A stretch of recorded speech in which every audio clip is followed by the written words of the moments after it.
from Ukraine. And today we have in detail gone through a number of areas where Sweden has listened to the experience of Ukraine, military, civilian, taking that on board from Ukraine, showing that we can benefit from, but then we can also help Ukraine further with.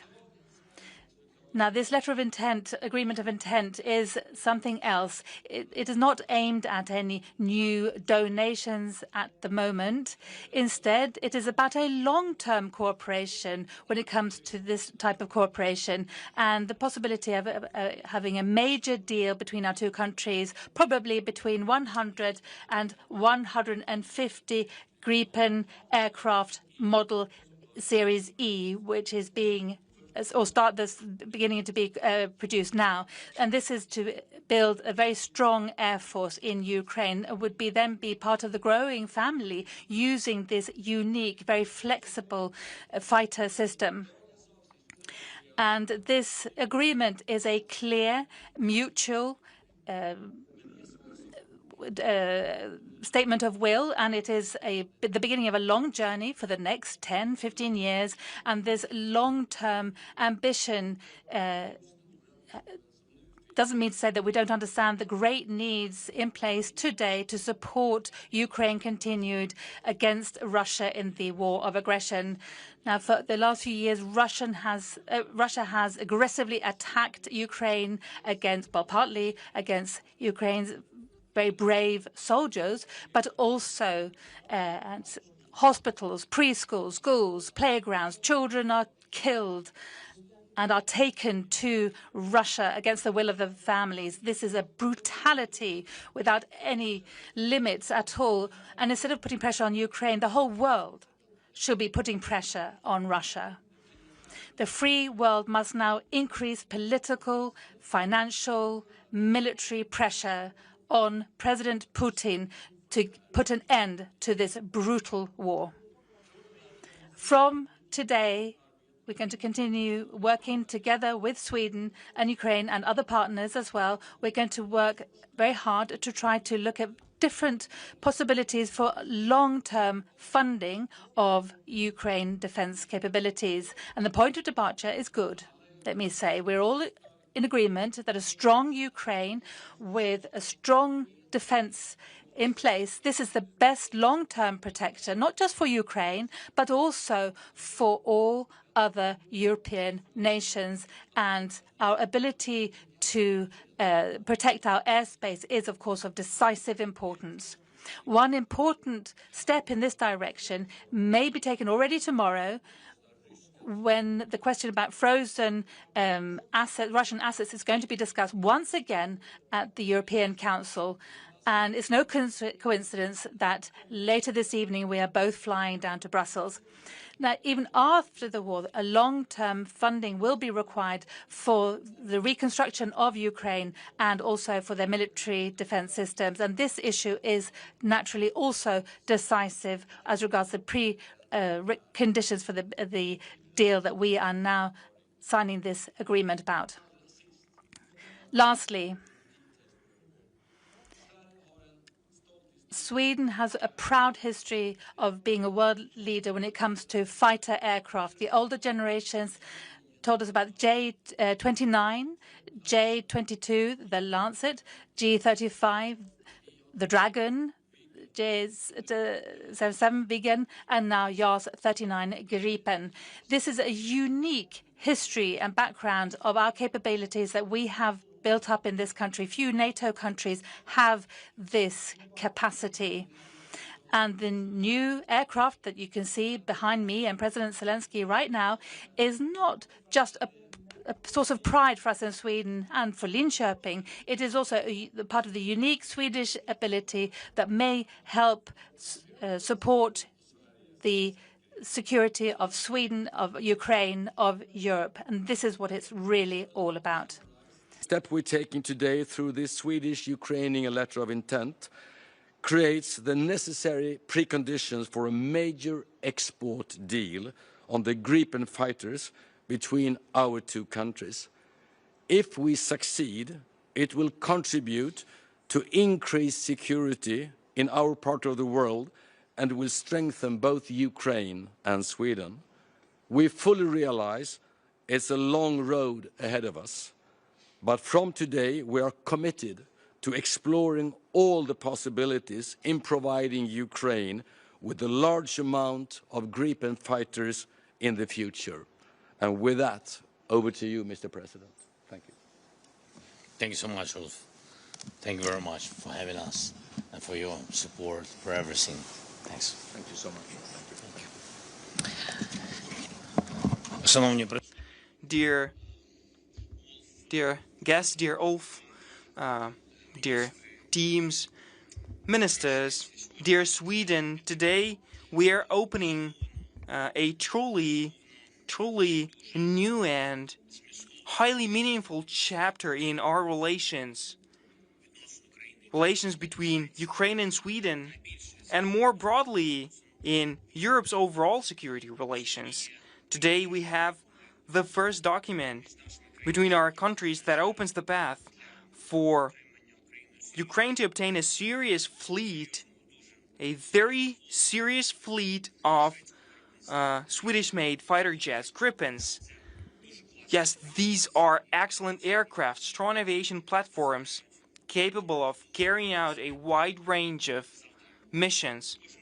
And everyone sees what threats this helps protect against. Russian attacks against our state do not cease, and last night the Russians carried out yet another massive attack against our energy, against our cities, and unfortunately there are fatalities, and among them 2 children, and the youngest child wasn't even a 1-year-old. My condolences to the bereaved family. Last night alone, dozens of people were wounded by hits of Russian missiles and drones. In many regions, unfortunately, there are restrictions on the supply of energy, electricity. In the city of Kharkiv, Russian drones hit a kindergarten. Along the whole contact line with Russian forces, in our front line and border communities, they get hit by hundreds of glide bombs every day, and the Russians can hit us with them solely because they have an advantage in combat aircraft over us, which is why our strategy of defense is a multi-layered defense which is grounded on many things, from air defense systems such as Patriots, NASAMS, and others, to combat aircraft. Sweden has been very helpful in this, and today, as Mr. Prime Minister has said, we have started the work to obtain Gripens for Ukraine. We expect the future contract to allow us to receive no fewer than 100 such jets. We clearly understand that this is a process. We clearly understand the financial grounding to implement this contract, which is important for us. We have discussed this with Mr. Prime Minister, with the leadership of Saab company. I'm grateful to Sweden for the readiness to cooperate on this. We appreciate our gratitude to the company Saab, which manufactures Gripen, and the company at whose facility we held today's talks. That's an honor for us. The next year we must do everything to get first real results, to do everything so that the procedures can be finalized in the near future. Procedures always take time, but nonetheless we must do everything to fill our framework agreement with full substantivity. Ukraine has already proven that it can accomplish such tasks quite fast, to train pilots, to train technical crews, to prepare the infrastructure, and now our teams must do everything so that the next year becomes the time of the more substantial implementation of our agreements, the start of usage of Gripens. Of course, we have also discussed other key issues, the energy. I have informed about Mr. Prime Minister about our main needs after Russian attacks. We have spoken about the recovery possibilities, in particular about searching the finances to have a volume of natural gas which will be sufficient for winter. The Russians are targeting our gas production, which is why import has a great meaning. We have also coordinated our positions ahead of the meetings in Brussels and in London, the European Council and the Coalition of the Willing. I have informed Ulf about our communication with America and other partners. The fact of the matter is that Russia only responds to strength of pressure, which is why we brought up the topic of long-range capabilities, i.e. Tomahawks, in our agenda with partners. As soon as Russia heard about Tomahawks, in sufficiently persuasive way, Putin rushed to turn back to diplomacy. Now, Russia's desire for diplomacy has faded somewhat, and it is our long-range capabilities that can put Russia to the table in a way to truly end this war. We've discussed the situation with air defense. I thank every partner who has joined the Pearl initiative, which allows us to procure American weapons in particular, and that's a priority, missiles for Patriots. Sweden is a member of the initiative, and I'm grateful for that. Another important direction for us and for European security overall is sanctions. We are counting on the adoption of 19th sanctions package, and this truly must stop being postponed. Also, one of the things that will truly influence the situation will be a usage of Russian frozen assets to defend against Russian aggression. We are preparing corresponding decisions. This is very much needed, and we very much count on the solidarity and support from Europe. Ukraine never wanted this war. Everybody knows that. The war that Russia launched against us, only Russia. Every day the Russians take lives of our people. They are destroying our cities every day. They have come to our land, and it's absolutely just that we're looking for, and we find the necessary means to defend ourselves, the necessary weapons, the necessary support, the necessary instruments of pressure on the aggressor. I thank everybody who's helping us. Thank you, Ulf, personally, and I'm very grateful to your great state that has helped Ukraine so much, and I'm sure that it will be historic for the Ukraine's independence. Glory to Ukraine. Thank you. So much. Thank you so much, Mr. President. And I think we now open up for questions from the media. Thank you. So now we open up for questions. So please state your name and your media outlet, and please keep it to one, maximum 2 questions. Yes. And we can start over there.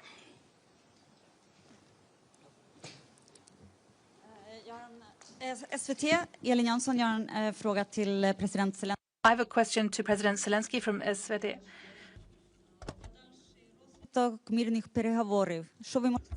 The future development of peace negotiations, what can you say about the 12-point plan? What security guarantees are needed, and which compromises are you ready to make? Thank you so much.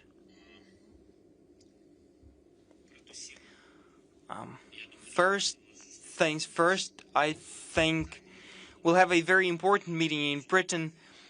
Some of the partners will be present offline. Many of the partners will join online to our coalition of the willing.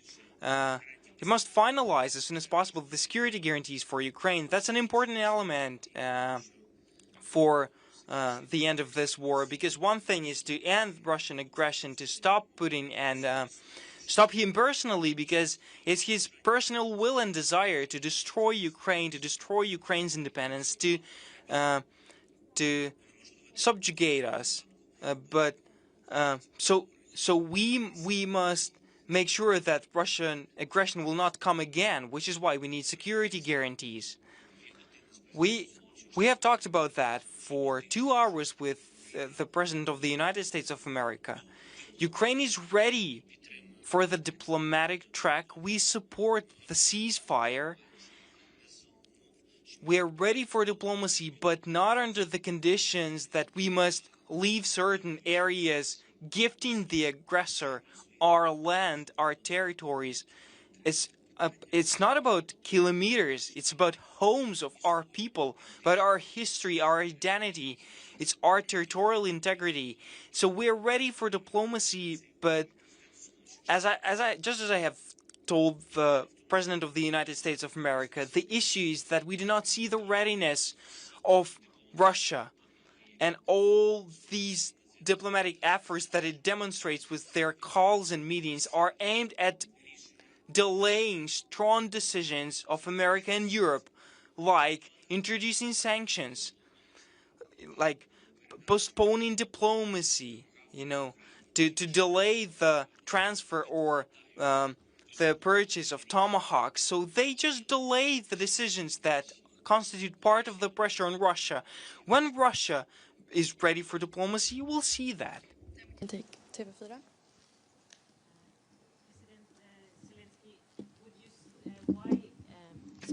Sorry, President Zelensky.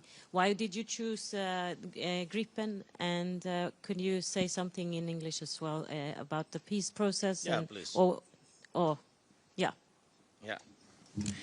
Thank you very much. Why Gripens? So we know about your jets a lot.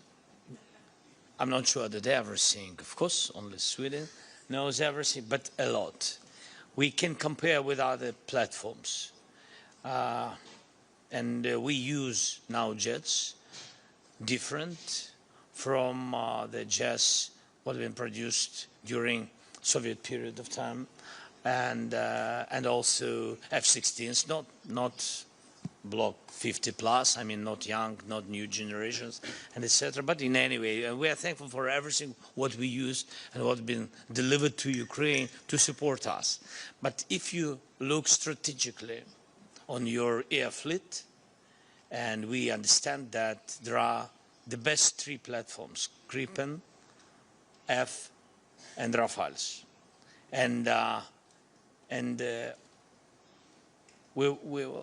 don't want to open all the things, all our steps, what we need and what we'll do, but for our army, this is a priority. Gripens are the priority. That's why it's chosen by us.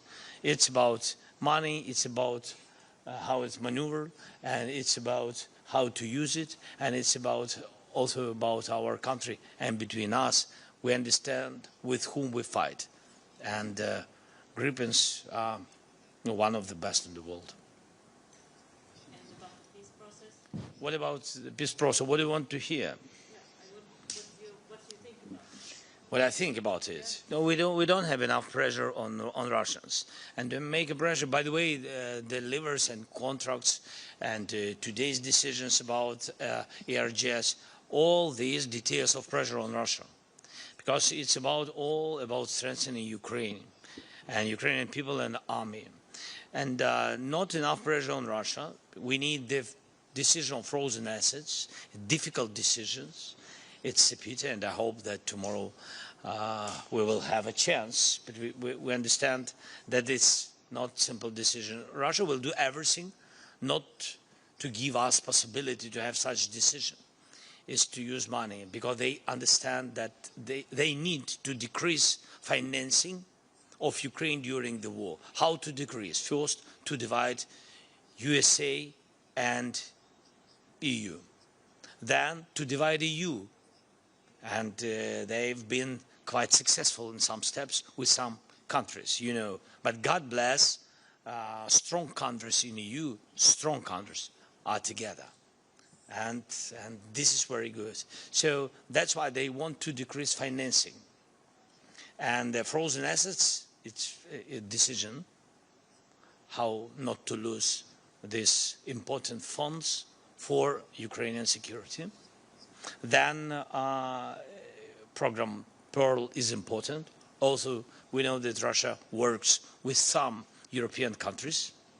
It pushes them not to deliver to this program, and this program, especially for the United States, PAC-3, mostly PAC-3, because we need missiles, especially during the winter, especially for Patriot systems, which we don't have in Europe.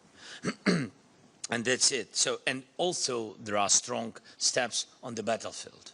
Russia's pushing disinformation in media, mostly in the United States today, also in Europe, that they win this war, that they are winning. But it's not true. They have losses. more than 1 million people, 1,300,000. Yes, that's it. So and their economy is decreasing, and of course they are a rich country, and of course they have a lot of money and funds and energy and etc. So sanctions on energy, this is also, but total sanctions, without games, real sanctions. So all these things will pressure them, and they will sit and speak. I very much agree on the pros and assets, and I think that was going to be one of the most important discussions for tomorrow. And I also very much agree that Russia will do anything they can to obstruct those decisions, because they would mean a game-changing difference if they were to be released, those assets. So don't underestimate the Russian efforts to obstruct, to make countries believe it's dangerous or to believe in threats. But we will do everything we can. We had a good step forwards last time. I hope we will have another step tomorrow. If I can, sorry. Please. I don't know the rules. I mean, we can't speak. We set the rules. Okay. So, I mean, it's very important signal to all Europeans. Don't be afraid of Russia with decision frozen assets to some of these countries, because mostly they are on the right side of history, and I hope that they will not be afraid. Because if we have such unity as EU, Europe widely, with Ukraine, with UK, you are stronger than Russia. Yeah, that's why don't be afraid. It will help a lot. Thank you. Diane? Hello, Pia Gripenberg, Swedish Daily Dagens Nyheter. Sorry for not speaking Ukrainian. This letter of intent is for the future. If you see in the short run, can JAS Gripen be of importance for Ukraine in the short run as well? And when it comes to the peace plan that a group of European countries are preparing, that includes freezing the front line as it is now, what's your opinion about that plan, and how will you be able to get Russia to the negotiation table, please? Thank you very much. So I'm not sure that we have some, thank you. I'm not sure that we have some schedule of Gripens for today, but we understand on what we can estimate, on what we can count. So, and I will not share now details of our estimation, but our teams will work on it. Of course, for us, this is important question. The second point about the plan of Europeans, there are propositions like from France, from some Europeans, and I think we understand each other, and some European countries really very helpful with it. They want to put their point of view, how it's not like a plan how to totally stop the war. It's a plan mostly about plan of ceasefire. And I know some steps of it, but we are really, we have to discuss it. It's not done.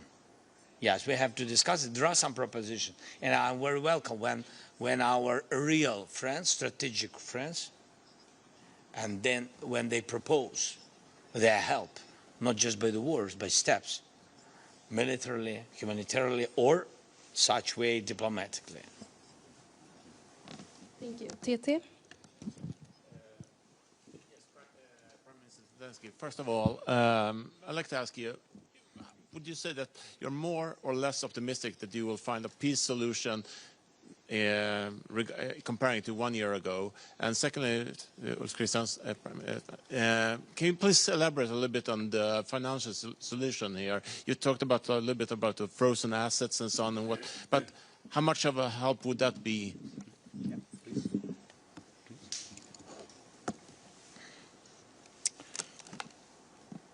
I'm more positive than 9 months ago. I think we made a lot of work. I think our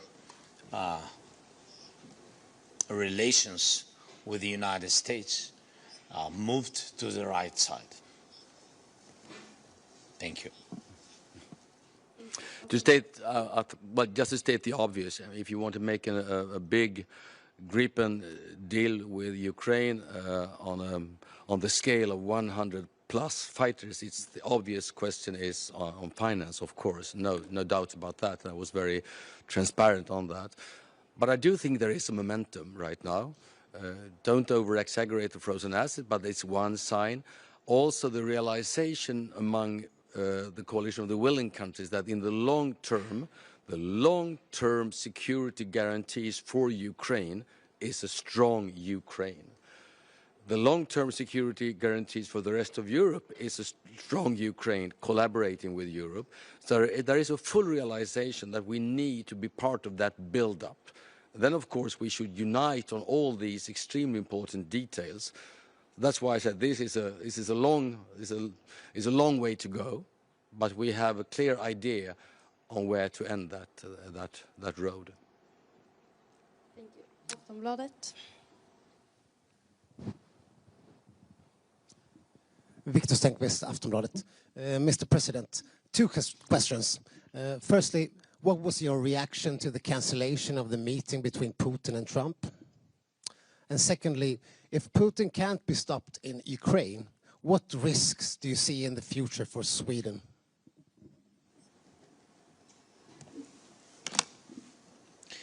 Europe will have risks.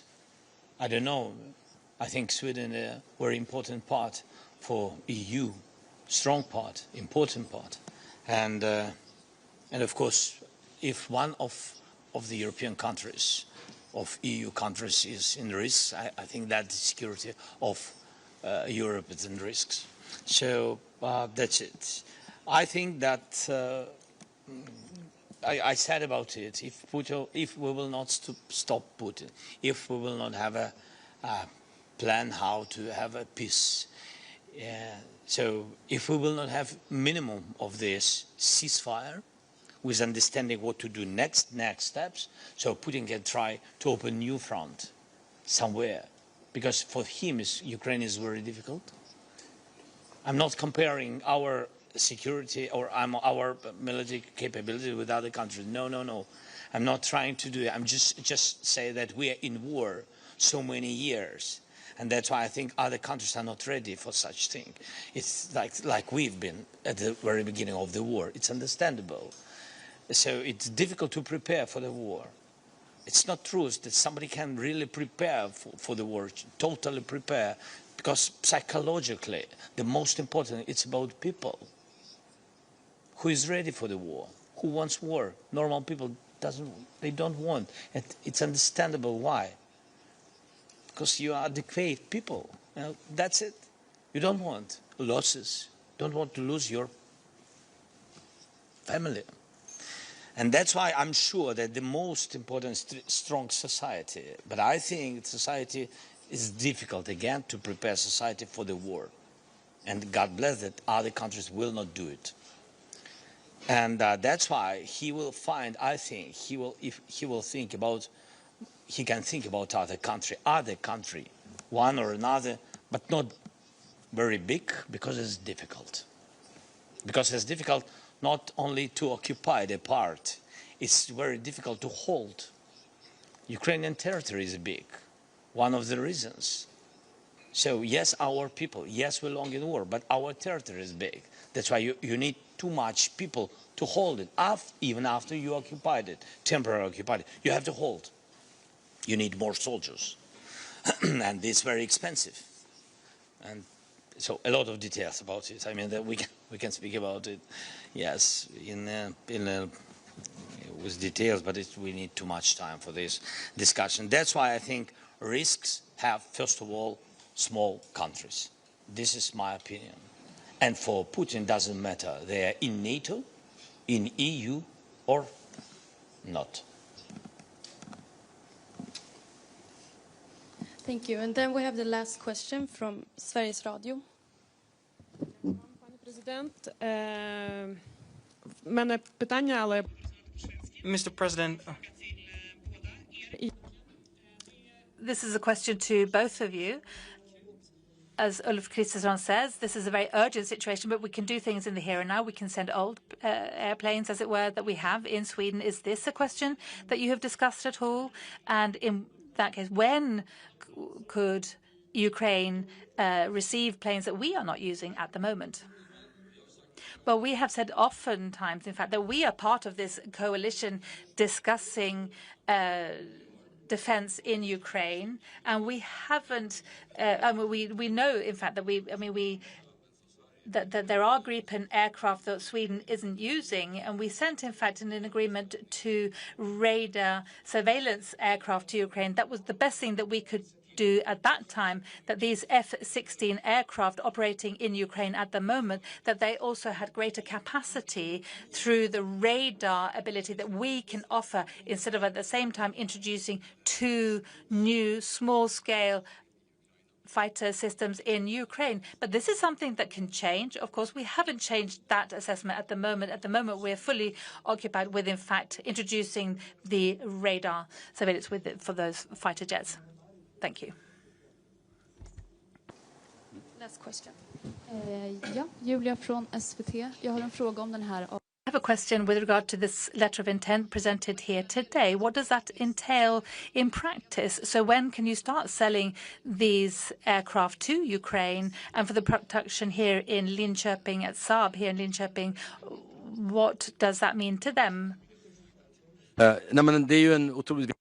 That's a very important question. The first thing that we need to do now is to look together at all possibilities that we can find for financing for the long term for Ukraine. This was already ongoing, and together with the reconstruction of Ukraine as well. And there, the discussion about the frozen assets is a very important part. Now, we're talking about the latest generation that was introduced just the other day here in Sweden. Now, that production capacity is just being established at the moment. So in practice, we're talking about within 3 years. That's when we can start delivering. And then, of course, you don't deliver 150 aircraft all in one go. This is a long-term process, which means that we're talking about what we're talking about, the financing. We're talking not just sort of one small short period of time. This is a long period of a process. So, well, we're talking anyway about within the next 3 years for the first possible delivery. That's possible, as I said. And I'm saying that, I'm not saying, I'd like to underline that this isn't something that is done in the here and now. I just like to say, but we are just showing what our will, our desire, and this is how all major projects start. In fact, to be honest, I mean, if everything had, been done and dusted, then of course we would have been too late.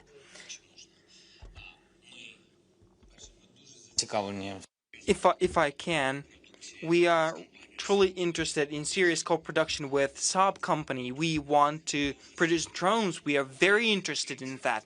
We are open for cooperation with Sweden. We have excellent relationship, and there is experience that we have because of the war, and we have the best or one of the best drones in the world, and we'll scale that up.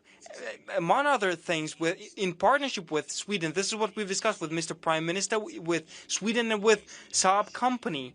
The second thing about Gripen, finances are a very important issue. There are aircraft, and we'll be talking about that further. There are Gripen, new generation Gripen, so we very much count on the quantity that we've discussed, no fewer than 100 aircraft.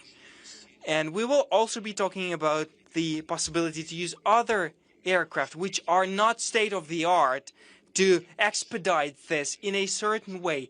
So we'll also speak about deliveries here. We'll also be talking about training of our pilots, which is also important. But the main thing that we have as of today, we very much wanted to have a political decision to provide a possibility for Ukraine to purchase Gripens and to build a modern air fleet. And this opportunity is open today. We have a politically positive decision. We are grateful to Sweden for this. Thank you all for this, and to all of your team.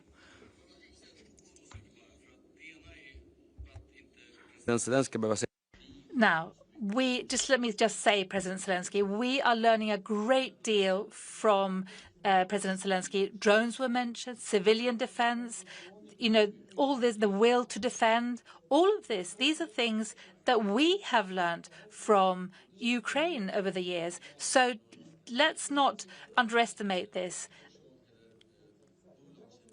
And it's not a corporate secret, as it were, that, we are really trying to, cooperate on a broader front between the Swedish defense corporations and Ukraine. And this is also important to underline.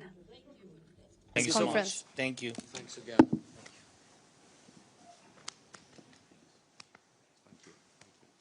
It's a beauty. It's great. Great. Thank you so much. Thank you.